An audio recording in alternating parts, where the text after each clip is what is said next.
I think we would all agree that the past several months have been an emotional, economic, and enduring roller coaster ride. March 20, 2020, the official date of the state's first shutdown. Now, 8 months later, we're still battling one of the most devastating health and economic crises in our lifetime.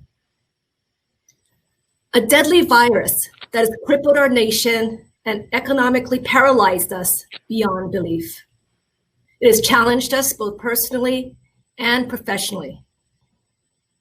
On the personal side, I'm sure we all discovered some untapped talents and interests, including new cooking skills or becoming a Netflix addict. In addition, I'm sure we've all been told you're on mute during video conferences or failed to mute the sounds of barking dogs or other household noises. We've turned living rooms and bedrooms into offices and created virtual revolving backgrounds. While we face new challenges, we also witness acts of compassion. For example, Hawaiian Chip Company began selling competitors' products at their retail stores to help those in need. An anonymous donor covered the groceries of Kupuna at Foodland.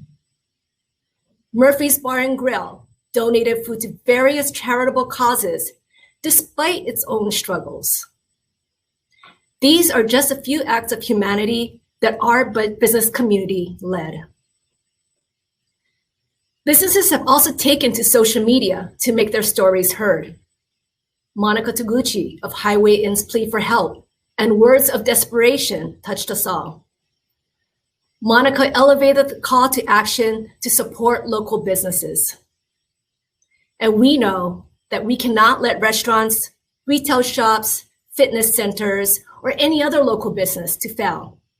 We need to collaborate on solutions.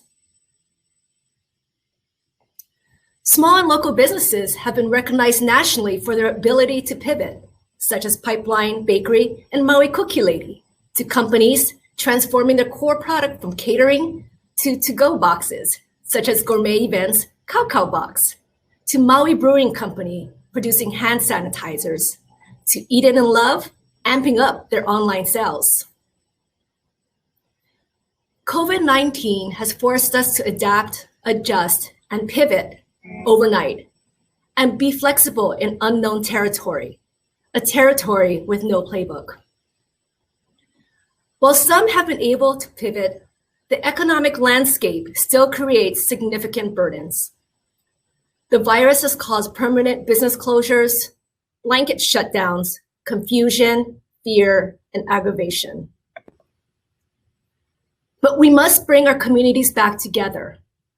Regardless of political affiliation, regardless of our current plight, regardless of opposing perspectives, we must rise as one to protect our local businesses, preserve our humanity, and promote the greater good. The obstacles we are facing are challenging, but at the same time, obstacles become our fuel, the fuel to ignite and blaze opportunities for a brighter future for our special state. That's the only way we can sell the platform for hope and optimism. But let me tell you, the road ahead of us will not be easy. In addition to hope and optimism, positive change will take many hands working together to get back on track to rebuild our economy and create an environment for local businesses to survive and thrive again. Let's seize this moment, a moment in time that would define the future of Hawaii. Now, positive change will take the 4 Ps. 1, personal responsibility, each doing our part to protect the health and safety of our employees, clients, and loved ones. 2, comprehensive plans, short and long-term plans. 3, impactful policies. And 4, collaborative partnerships. As we move forward together, the 4 Ps will provide a framework to create policies and coalitions that will lead our economic recovery. And we are fully committed to push this through. As a voice of business, we will be your biggest advocate, champion, and loyal fan. The Chamber will have your back. We will be here to support you every step of the way. We will be a voice that will never give up, a voice that will never fade away, and a voice that will never succumb. We will be a voice that will continue to amplify your stories in every government hall, media outlet, and in the community to ensure that the spirit of commerce will live on for our local businesses, the jobs you create, and the livelihood of our families. Because each of you is essential. But when we do this, we must be relentless, at the same time, respectful. Thank you to all the businesses and employees for your grit, passion, and collaborative spirit. Our board of directors and members for the encouragement and meaningful support. To our government and legislative leaders, thank you for your commitment and engagement to balance the needs of the health and economy of our state, as this, I'm sure, has been one of the toughest years of service.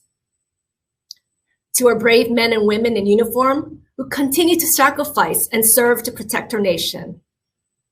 And I would be remiss if I didn't give a big shout out to our principals, teachers, and students of Pearl City, Campbell, Kapolei, and Waipahu high schools, whom I know are attending this luncheon. The Chamber is so proud to partner with all of you to prepare our future workforce.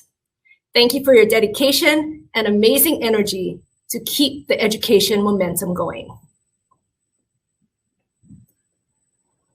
And to our team, words cannot express how grateful, how appreciative, and how in awe I am of your tenacious spirit and energy to carry the weight and enormous pressure to ensure that we serve every aspect of our business community during the most indescribable times. One of the lessons in the legendary basketball player and coach Doc Rivers' playbook is pressure is privilege. Pressure is a privilege. That resonates with our team to advocate, work, and represent the most resilient community is of the utmost privilege, and we will push forward together. Mahalo.